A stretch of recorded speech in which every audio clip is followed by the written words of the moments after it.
Networking. What a wonderful topic. Over the years, I've sort of understood networking in different ways. When people used to say, let's go and network, we'll go and, have a couple of drinks together, have some tea, coffee, chat, that was what networking for a lot of people, seemed to be. And as time went on, I found that networking, its meaning is much deeper than that. We're now living in times where networking for Africans in the diaspora is really important. Networking among Africans in the diaspora community is not only helpful, but also crucial, essential for us to thrive and prosper.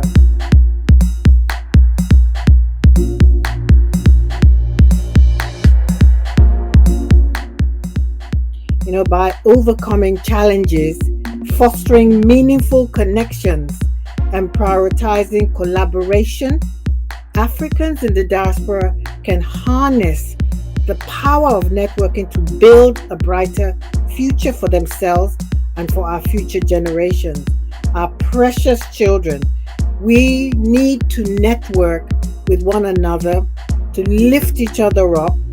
The most obvious reasons for networking would be that networking allows people to share knowledge, skills, and resources, fostering collaboration and mutual support within the community.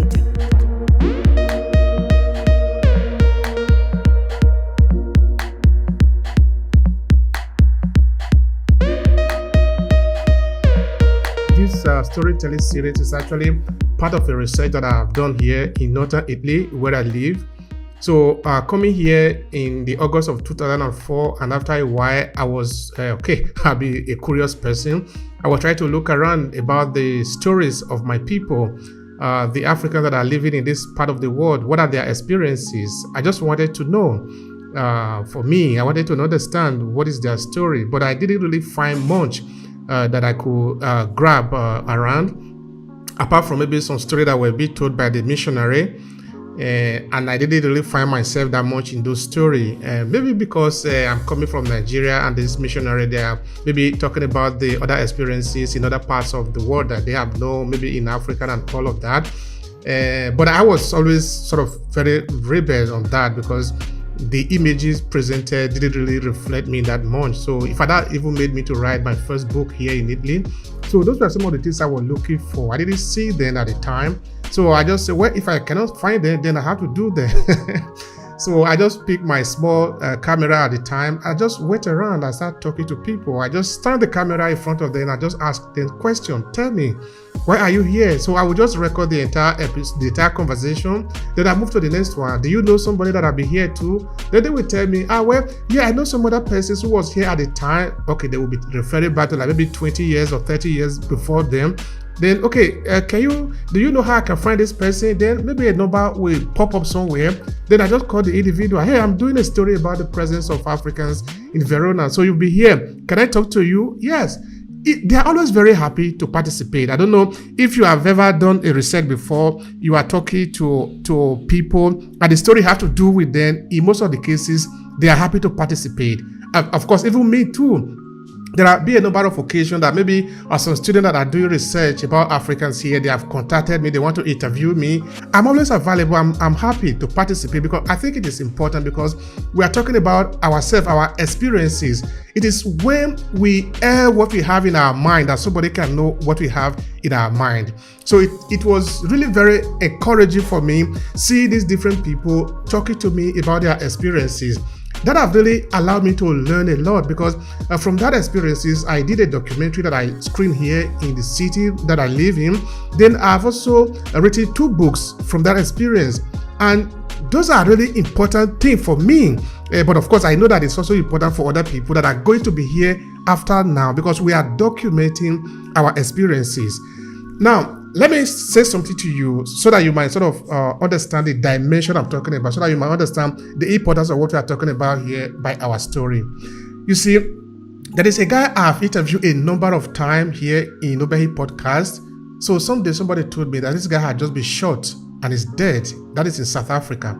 But this is how life is, because there is no guarantee that you are going to be here tomorrow. The only time that you have to be here is right now. So if there is anything you have to do, you need to do it right now.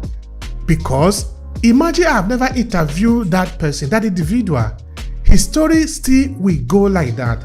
But because I have interviewed him now, his children, his grandchildren, his great-grandchildren will be able to come and learn about him, because there is a documentation of him.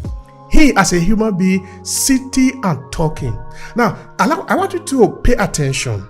Me as a person, I grew up never see my father when I was growing up. Okay, I knew my father. I was really very small. My father died, I was in primary 2.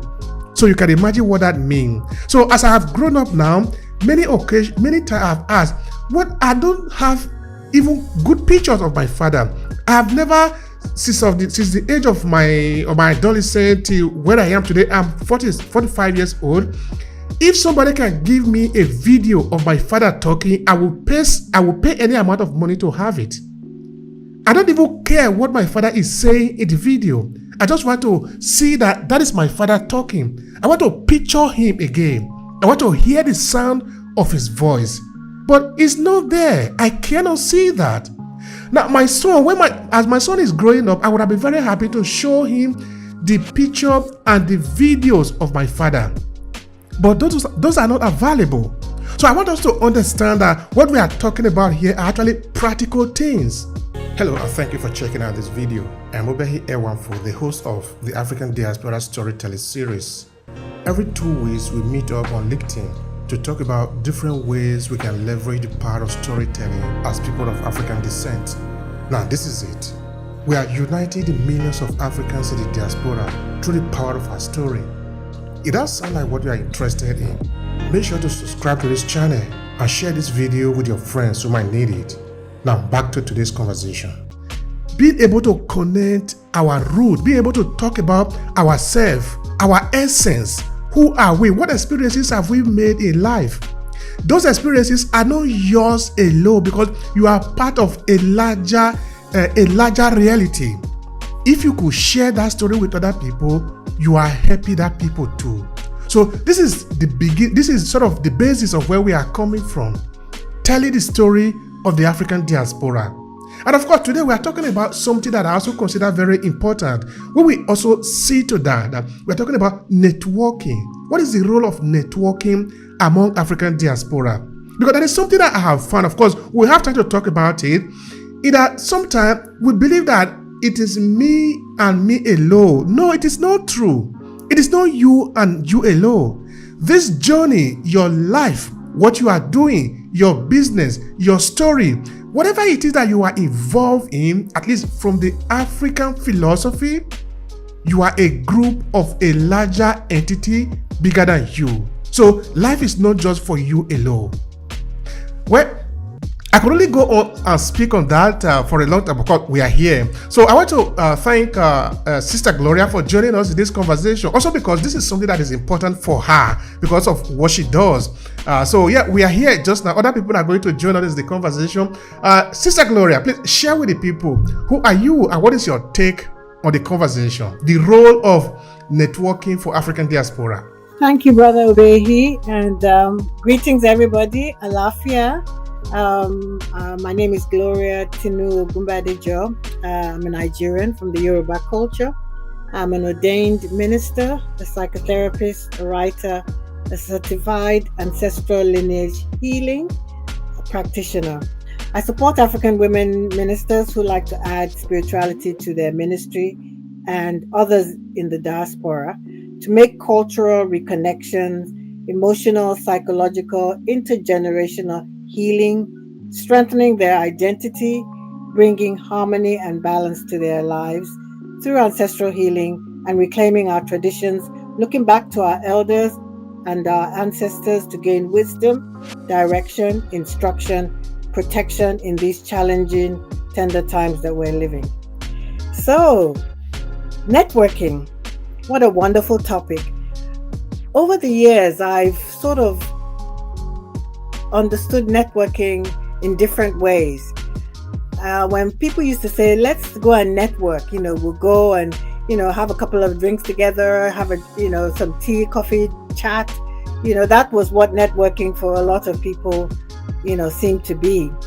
And as time went on, I found that networking, its meaning is much deeper than that. We're now living in times where networking for Africans in the diaspora is really important.